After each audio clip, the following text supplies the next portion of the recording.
Je me souviens de ce jour où j'ai claqué la porte de mon bureau. Les poings serrés. En hurlant à Léna qu'elle n'était qu'une incompétente incapable de suivre une simple instruction. Ses yeux verts qui m'ont hanté depuis, se sont emplis de larmes. Mais elle n'a pas baissé la tête, pas tout de suite. C'était le début. Le moment où j'ai cru pouvoir la dompter comme on dresse un animal sauvage. Ignorant que c'était moi qui allais me briser contre ces falaises invisibles. Paris bruissait sous une pluie fine ce matin d'automne 2023. Quand Léna est entrée dans ma vie comme un vent d'Espagne, chargé de mystère et de feu. J'étais Amélie Duval, directrice d'une agence de communication florissante dans le Marais. Une femme de 32 ans qui avait gravi les échelons à force de dents serrées et de nuits blanches. Mon existence était un édifice de verre et d'acier, des réunions interminables, des clients exigeants, et une solitude que je masquais derrière un vernis d'autorité implacable. Je n'avais pas de place pour les faiblesses. Surtout pas les miennes. Léna Moreau. 28 ans.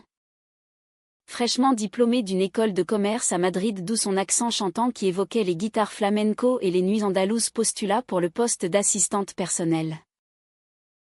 Son CV était impeccable. Mais c'est son regard qui m'a captivée, un mélange de défi et de vulnérabilité. Comme si elle portait en elle les secrets d'une terre ardente transplantée dans la grisaille parisienne. Dès son premier jour, je l'ai testée. Léna. Refaites ce rapport. Il est truffé d'erreurs. Et vite. Nous avons une deadline à midi. Elle hocha la tête. Sans un mot de protestation. Mais je vis ses lèvres se pincer. Je la poussais. Délibérément. Pour voir jusqu'où elle irait. Étaient-ce de la cruauté ? Peut-être. Mais dans ce monde impitoyable, je croyais que la dureté forgeait les caractères. Léna travaillait tard, corrigeait inlassablement. Et petit à petit, je sentais une admiration naître en moi. Ses idées étaient brillantes, influencées par cette culture espagnole qu'elle évoquait parfois, passionnée, instinctive, loin de ma rationalité française cartésienne. Un soir, alors que la tour Eiffel scintillait au loin depuis la fenêtre de mon bureau, je la surpris en train de danser seule sur une musique andalouse diffusée par son téléphone. Ses mouvements étaient fluides, chargés d'une sensualité innocente qui me troubla. « Qu'est-ce que c'est ?» demandai-je, feignant l'irritation. Elle rougit. Éteignit la musique. Du flamenco. Madame. Ça me rappelle ma grand-mère à Séville. Séville. Ce mot évoqua en moi des images de corrida et de passion dévorante, contrastant avec ma vie ordonnée. Je la laissai partir. Mais cette nuit-là, je rêvais d'elle, de ses hanches ondulantes sous les lumières de la Seine. Les semaines passèrent, et notre relation évolua en une danse subtile de pouvoir et de proximité. Je la surchargeais de tâches. Mais en retour, elle m'apportait du café exactement comme je l'aimais, anticipait mes besoins avec une intuition déconcertante. Un jour, lors d'une présentation cruciale avec un client espagnol, Léna intervint avec une idée inspirée d'une fête traditionnelle de Madrid. Le client fut conquis. Bravo, Léna, murmurai-je. Et pour la première fois, je vis un sourire sincère illuminer son visage. Ce soir-là, je l'invitai à dîner pour discuter stratégie. Chez un bistrot cosy rue de Rivoli.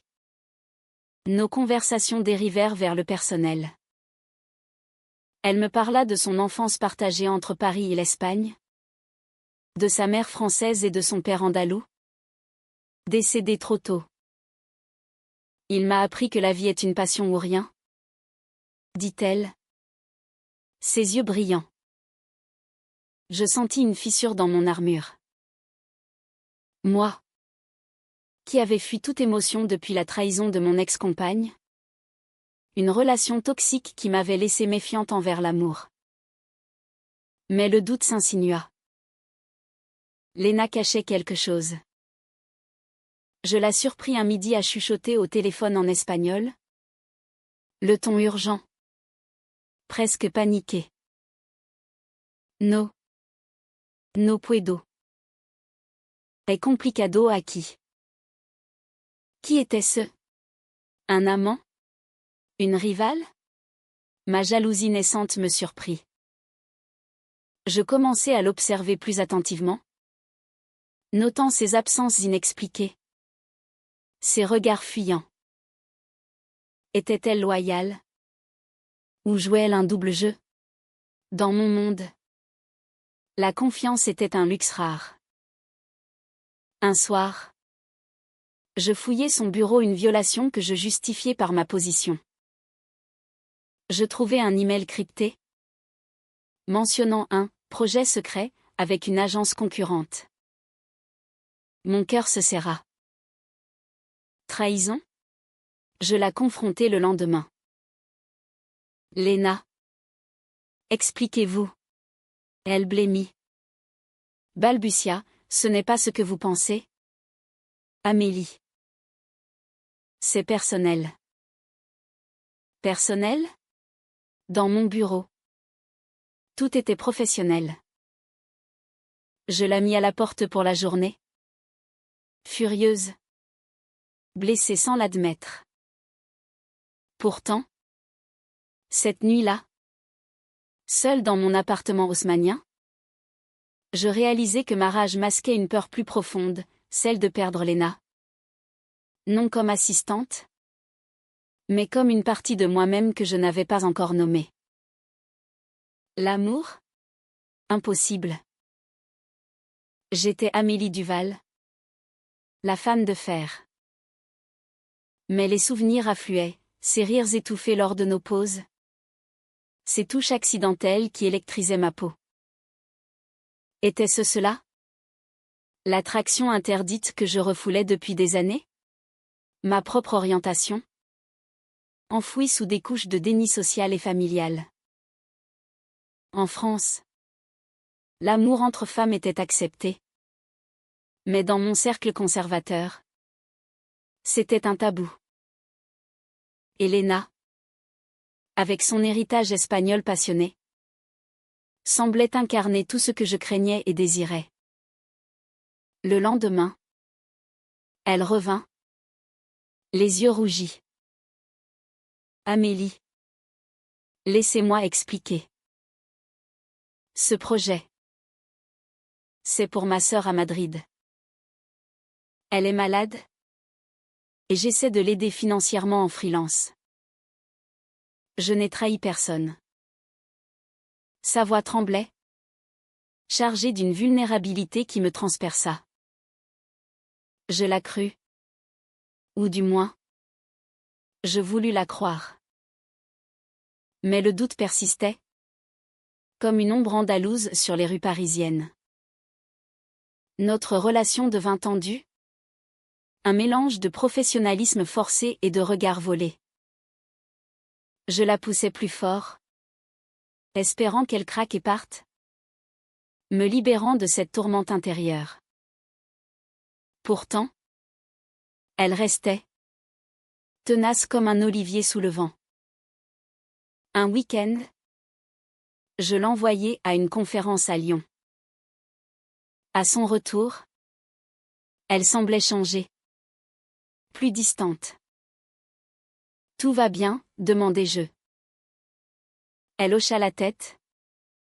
Mais je sentis le mensonge.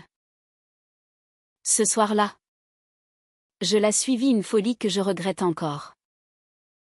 Dans un café du quartier latin, je la vis embrasser une femme.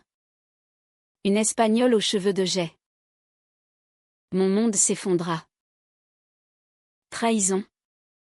Encore. Je rentrai, ivre de rage et de vin. Le lendemain, je la convoquai. Léna, vous êtes renvoyée. Pour incompétence et conflit d'intérêts. Ses yeux s'écarquillèrent. Amélie. Non. C'était ma cousine. Elle est venue me voir pour ma sœur. Pourquoi ne me croyez-vous pas? Cousine? Je doutais. Mais son désespoir était palpable. Elle partit en claquant la porte, me laissant seule avec mes démons. Les jours suivants furent un tourment. L'agence tournait au ralenti sans elle, je réalisais à quel point elle était essentielle. Mais plus que cela, son absence creusait un vide en moi. Un vide émotionnel que je n'avais jamais admis. Je repensais à mon enfance en Provence, à ma mère qui m'avait élevée dans la rigidité, m'interdisant toute faiblesse. Les Duval ne plient pas, disait-elle. Pourtant, pour Léna, j'étais prête à plier. Était-ce de l'amour? Cette pensée me terrifiait. En France, la société évoluait. Mais mes chaînes intérieures étaient tenaces. Un appel anonyme changea tout. Une voix espagnole. Rauque, Léna est en danger. Venez à Madrid. Mon cœur bondit. Sans réfléchir, je pris le premier vol. Madrid m'accueillit avec sa chaleur étouffante. Ses rues animées de tapas et de rires. Je trouvai Léna dans un hôpital, veillant sa sœur atteinte d'une maladie rare. Amélie? Comment? Balbutia-t-elle.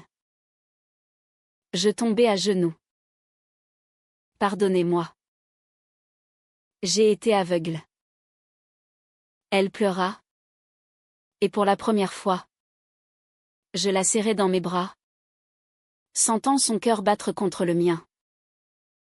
C'était le début d'une vérité que je ne pouvais plus ignorer. Madrid pulsait d'une énergie qui contrastait avec la froideur parisienne que j'avais laissée derrière. Assise au chevet de la sœur de Léna, une jeune femme frêle nommée Sofia, je mesurais l'ampleur de mes erreurs. Léna m'expliqua tout, les freelances secrets pour payer les traitements, les appels paniqués. La cousine, qui n'était qu'une amie venue soutenir. Pourquoi ne m'avez-vous rien dit? Demandai-je. La voix brisée. Elle soupira. Ses yeux verts assombris par la fatigue. Parce que vous étiez ma patronne, Amélie. Et je craignais que vous me voyiez faible. Comme vous voyez le monde, en noir et blanc. Sans nuance. Ces mots me frappèrent comme un coup de poignard. Étais-je vraiment cette femme inflexible? Modelée par un passé de rejet? À 32 ans, j'avais construit une forteresse autour de mon cœur. Depuis que mon ex, Claire, m'avait quitté pour une autre, me laissant avec des cicatrices invisibles. Claire avait été ma première amour caché. Une relation clandestine qui s'était effondrée sous le poids des secrets. Depuis, je fuyais l'intimité, me réfugiant dans le travail. Mais Léna, avec son tempérament espagnol, fissurait mes murs. Je suis désolée, murmurai-je. Elle posa sa main sur la mienne. Un geste simple qui enflamma mon âme. Nous passâmes la nuit à veiller Sofia. Léna me raconta son enfance, les étés à Séville, les danses autour du feu, la perte de son père dans un accident qui avait brisé sa famille. L'Espagne m'a appris la passion, mais la France m'a donné la résilience, dit-elle. Je lui ouvris mon cœur à mon tour, parlant de ma solitude, de mes doutes sur mon identité. J'ai toujours su que j'aimais les femmes. Mais je l'ai enterré. Peur du jugement. Peur de moi-même. Pour la première fois, je pleurais devant quelqu'un. Léna m'enlaça. Et dans cette étreinte, je sentis naître une connexion profonde, au-delà des mots. De retour à Paris, notre relation changea. Je la réintégrai, mais avec une douceur nouvelle. Les collègues murmuraient, sentant le shift. Léna et moi partagions des déjeuners longs. Des promenades le long de la Seine où nous parlions de tout et de rien. Son rire, teinté d'accent andalou, devenait ma drogue. Un soir, sous les arcades du Louvre, elle me prit la main. Amélie. Qu'est-ce que c'est? Entre nous? Mon pouce accéléra. Je ne sais pas. Mais ça me terrifie et m'exalte à la fois. Elle sourit. Et ce fut notre premier aveu tacite. Pourtant, les ombres persistaient. Ma mère, veuve conservatrice vivant à Nice, apprit par une indiscrétion que j'avais une assistante trop proche. Elle débarqua à Paris, furieuse. Amélie. Qu'est-ce que cette folie? Tu es une Duval. Pas une. Déviée. Ces mots me lacérèrent. Je défendis Léna. Mais le doute ressurgit. Étais-je prête à affronter le monde pour elle? Léna, sentant ma hésitation, se referma. Si tu as honte de moi, dis-le. Notre première dispute éclata, violente comme un orage espagnol. Ce n'est pas toi. C'est moi, criai-je. Elle partit en larmes. Le lendemain, un scandale éclata à l'agence. Un client majeur nous quitta, alléguant un leak d'informations. Les soupçons se portèrent sur Léna, à cause de ses freelances passés. C'est impossible, protestai-je. Mais les preuves montaient, des emails falsifiés pointant vers elle. Mon cœur se déchirait. Était-ce une trahison réelle cette fois? Je la confrontai dans mon bureau. Léna. Dites-moi la vérité. Elle nia. Les yeux emplis de douleur. Amélie. Comment peux-tu douter encore? Après Madrid? Je la suspendis. Le cœur brisé. Sous la pression du conseil d'administration. Seul. Je fouillai plus profond. Et je découvris la vérité, c'était mon bras droit. Julien. Jaloux de Léna. Qui avait orchestré le sabotage pour me protéger de cette influence néfaste. Réaction homophobe déguisée en loyauté. Furieuse. Je le licenciai sur le champ. Mais le mal était fait. Léna avait disparu. Laissant une note, je ne peux plus lutter contre tes doutes. Adieu. Je la traquai jusqu'à l'aéroport, apprenant qu'elle rentrait à Madrid. Dans le hall bondé, je la vis. Valise en main. Léna. Attends. Criai-je. Elle se tourna. Les yeux rougis. Pourquoi? Pour que tu me brises encore? Je tombai à genoux, indifférente au regard. C'était Julien. Pas toi. Et je t'aime. Léna. Depuis le premier jour. Les mots jaillirent. Libérateur. Elle hésita. Puis me releva. Moi aussi. Amélie. Mais promets-moi la confiance. Nous nous embrassâmes. Un baiser chaste mais chargé d'émotion. Sous les applaudissements sporadiques des voyageurs. De retour à Paris. Notre amour fleurit en secret d'abord. Puis ouvertement. L'agence rebondit. Grâce à nos efforts conjoints. Ma mère, après une confrontation larmoyante, commença à accepter, influencée par des histoires d'amour espagnoles que Léna lui raconta. Pourtant, un nouveau conflit surgit, Sofia s'aggrava, nécessitant un traitement coûteux. Léna voulait vendre tout pour l'aider, mais je proposais de financer via l'agence. Non. C'est ma famille, insista-t-elle. Notre dispute révéla nos différences culturelles, mon pragmatisme français contre sa fierté espagnole. Finalement, nous trouvâmes un compromis, un fundraiser inspiré d'une fête andalouse à Paris. L'événement fut un succès, mêlant flamenco et vin français, symbolisant notre union. Sofia guérit. Léna me remercia en larmes. Tu m'as sauvée, Amélie. Non.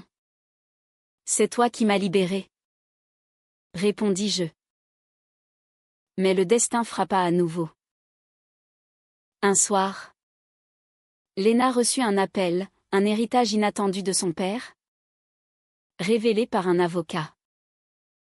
Une maison à Séville, mais avec une condition, y résider 1 an. Je dois y aller? Pour honorer sa mémoire? Dit-elle. Déchirée. Mon monde vacilla. Paris sans elle? Notre amour survivrait-il à la distance? Viens avec moi, proposa-t-elle. Mais mon agence. Ma vie. Une décision impossible. La proposition de Léna résonnait en moi comme un écho d'une corrida lointaine, tentante, dangereuse. À 32 ans, j'avais tout à Paris, une carrière solide, des amis, une routine qui me protégeait. Séville signifiait l'inconnu. Une immersion dans cette culture espagnole que j'admirais chez Léna mais que je craignais pour moi-même. Je ne peux pas tout abandonner, avouai-je, la voix tremblante. Ses yeux verts se voilèrent de déception. Alors, c'est ça? Notre amour n'est pas assez fort? La dispute éclata, chargée de reproches accumulés. Elle m'accusa de froideur, moi de impulsivité. Cette nuit-là, elle dormit sur le canapé, et je fixai le plafond, hanté par l'idée de la perdre. Le lendemain, je consultai mes proches. Mon meilleur ami, Pierre, me conseilla, l'amour vrai demande des sacrifices. Amélie. Souviens-toi de Claire, tu as regretté de ne pas avoir lutté. Claire. Ce fantôme du passé ressurgissait, me rappelant comment j'avais laissé filer une relation par peur.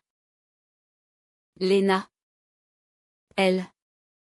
Était différente, passionnée. Loyale. Un feu qui réchauffait mon âme glacée. Je décidai de la surprendre.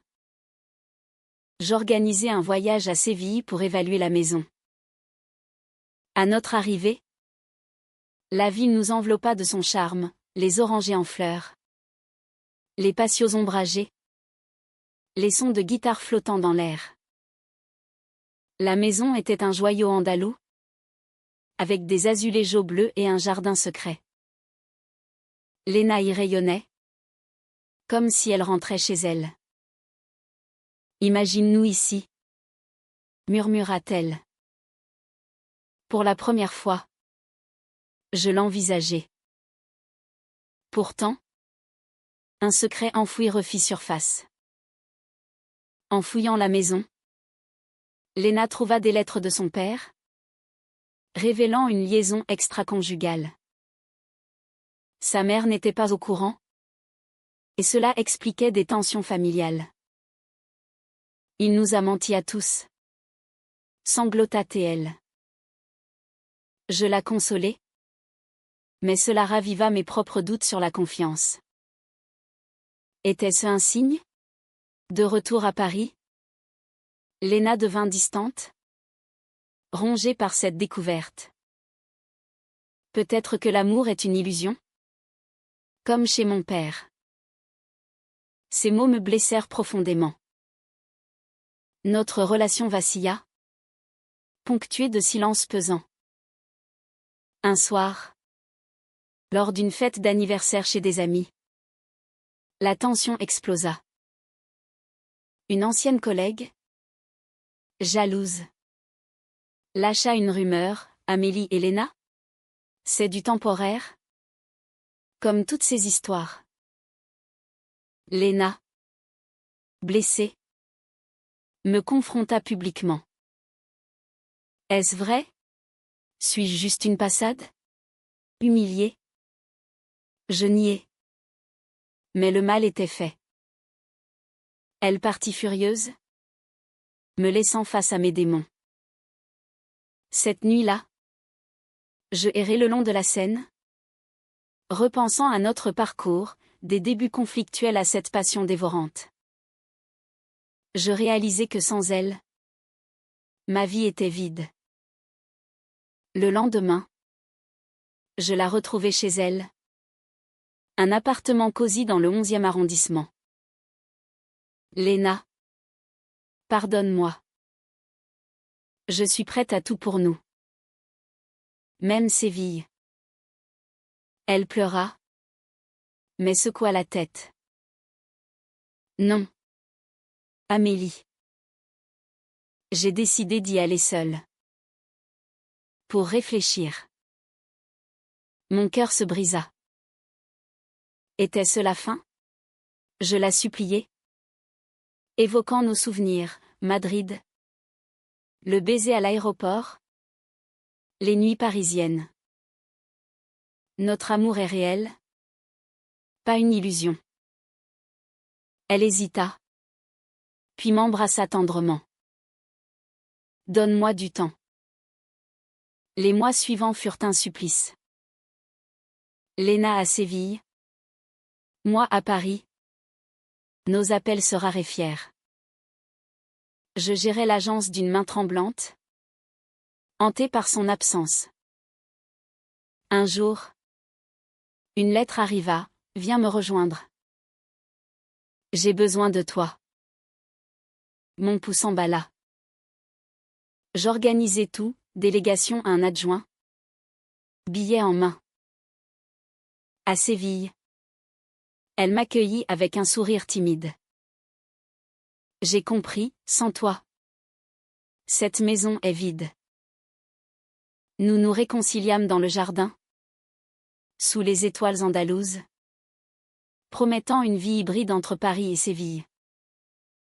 Mais le destin, cruel, frappa.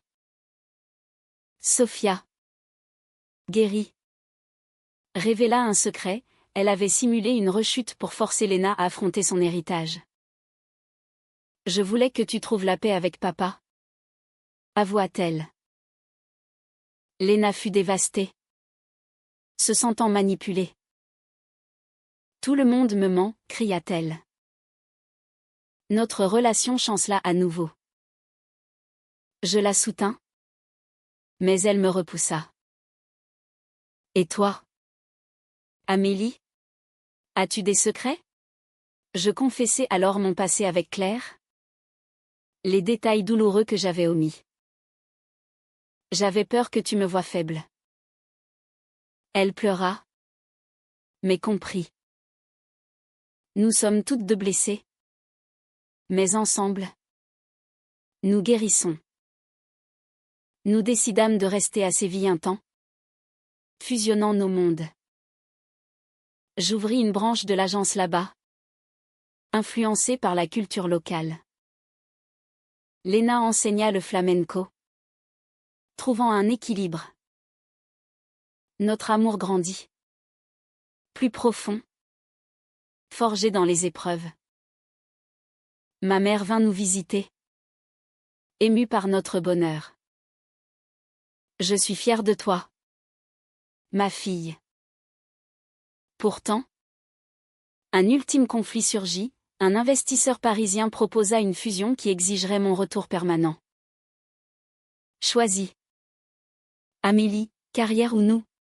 Demanda Lena, les yeux emplis de peur. Je pesais, le cœur lourd. La nuit, je rêvais de nous, dansant un flamenco passionné. Au matin, je refusais l'offre. Toi d'abord. Elle m'enlaça, et nous scellâmes notre engagement par une cérémonie intime dans la maison andalouse, entourée d'amis franco-espagnols. Les mois à Séville nous transformèrent. La ville, avec ses fêtes vibrantes et ses siestes languides, infusa en moi une passion que Paris avait étouffée. Lena et moi trouvions un rythme, matin de travail, après-midi de promenade dans l'Alcazar, soirée de discussions profondes. Pourtant, des fissures apparurent. Mon accent français la faisait sourire. Mais mes habitudes cartésiennes heurtaient sa spontanéité espagnole. Relaxe-toi. Amélie. La vie n'est pas un planning, disait-elle. Je m'efforçais. Mais le mal du pays me rongeait. Paris me manquait, ses cafés, ses pluies fines, ma vie d'avant. Un jour, un appel de l'agence, une crise majeure, un client perdu. J'ai besoin de rentrer, annonçai-je. Lena pâlit. Et moi? Notre dispute fut épique, mélange de larmes et de cris. Tu choisis toujours le travail, accusa-t-elle. Blessée, je partis seule pour Paris, laissant un vide béant.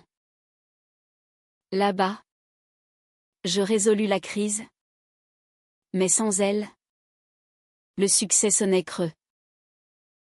Je réalisai que ma carrière, jadis mon tout, n'était plus qu'une façade. De retour à Séville, je la trouvai changée, plus distante. J'ai rencontré quelqu'un, avoua-t-elle. Mon monde s'effondra. Une danseuse de flamenco, passionnée comme elle. Trahison suprême. Comment? Après tout ça, hurlai-je. Elle pleura, tu m'as abandonnée? Amélie. J'avais besoin de sentir vivante. Je partis. Furieuse. Rentrant à Paris le cœur en miettes. Les semaines suivantes furent un enfer. Je noyai mon chagrin dans le travail, ignorant les appels de Lena.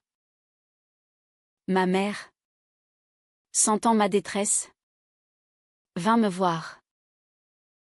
L'amour demande pardon? Ma fille. Souviens-toi de ton père, il a pardonné mes erreurs. Ces mots ébranlèrent mes certitudes. Étais-je prête à pardonner? Lena m'envoya une lettre, c'était une erreur. Je t'aime encore. Reviens. Déchiré. Je pris l'avion. À Séville. La confrontation fut intense. Dans le jardin, sous la lune, elle s'agenouilla. Pardonne-moi. C'était de la peur? pas de l'amour. Je pleurais, la relevant. Moi aussi. J'ai eu peur. Promettons-nous la vérité. Toujours. Nous nous réconciliâmes. Plus forte. Scellant notre lien par une promesse éternelle. Notre vie reprit. Enrichie des leçons. Nous alternions entre Paris et Séville. Fusionnant nos cultures. L'agence prospéra avec une branche biculturelle. Léna et moi devînmes un couple modèle, inspirant d'autres par notre résilience. Pourtant, un secret final émergea. Sophia confessa avoir encouragé la rencontre de Léna pour tester notre amour. Je voulais que vous vous battiez l'une pour l'autre. Furieuse, nous la confrontâmes. Mais finîmes par pardonner, reconnaissant que les épreuves nous avaient unis. Avec le temps, notre amour s'approfondit, devenant un phare dans les tempêtes de la vie. À Paris, nous marchions main dans la main, indifférentes au regard. À Séville, nous dansions le flamenco, symbolisant notre passion fusionnée. Ma mère, pleinement acceptante, nous visita souvent, apprenant même quelques pas espagnols. Vous m'avez ouvert les yeux, dit-elle. Un jour, Léna me surprit avec une proposition, adopter un enfant. Ensemble, construisons une famille. Mon cœur bondit. À 33 ans, j'étais prête. Les démarches furent longues, semées d'obstacles bureaucratiques franco-espagnols, mais notre détermination l'emporta.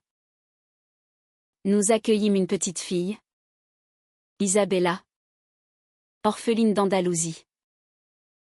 Elle apporta joie et chaos, nous unissant plus que jamais. Pourtant, un dernier conflit, Isabella tomba malade, rappelant Sophia. Léna paniqua, revivant ses traumas. Je ne peux pas la perdre. Je la soutins, veillant des nuits entières. Guérie. Isabella scella notre famille. Maman Amélie. Maman Léna. Babielle. Effaçant nos doutes. Des années plus tard, assise sur un balcon sévillan, je regardais Léna jouer avec Isabella.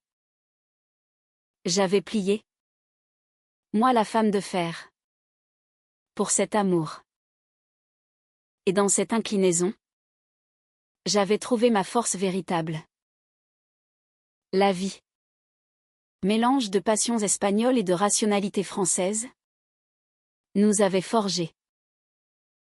Nous avions traversé trahison, doute, mais émergé plus humaine, plus aimante.